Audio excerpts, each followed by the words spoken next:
যিমান পাৰি পৰিয়ালক নিশ্চয় সময় দিয়াৰ চেষ্টা কৰা হ'ব। পৰিয়াল কেন্দ্ৰিক পৰিকল্পনা নেকি? পৰিয়ালক সময় দিয়াৰ কথা কৈছোঁ মই জুবিন। তুমি নিজে দেখোন বিয়া পতা নাই।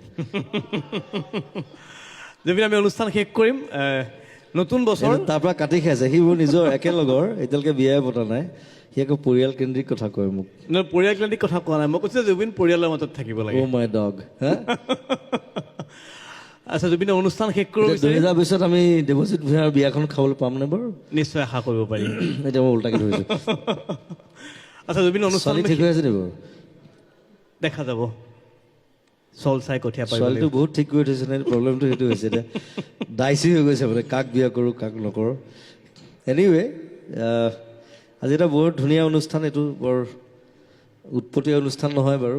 সাধাৰণতে আমাৰ নিউ ইয়েৰ্ছ অনুষ্ঠান বুলি ক'লে সদায় উৎপতীয়া হয়, সাধাৰণতে এনেকুৱা অনুষ্ঠান নকৰে সেইকাৰণে অথনি মই দেৱজিতক কৈছোঁ যে ইউ আৰ ভেৰি কনষ্ট্ৰাক্টিভ, কাৰণ একেধৰণৰ বস্তু, আৰু এতিয়া আমাৰ বয়সো নাই সেইবিলাক একেধৰণৰ বস্তু দৰকাৰ নাই। ফ্ৰেণ্ডশ্বিপটো অকল আমাৰ মাজতে নহয়, সকলোৰে মাজতে একেধৰণেই থাকক, সকলোৱে ফ্ৰেণ্ড হৈ থাকক বন্ধুত্বৰ মাজেৰে।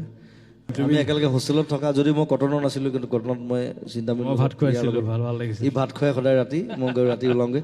চ' 4জন বন্ধু একেলগে একে বয়সৰ, খুব ভাল লাগিছে।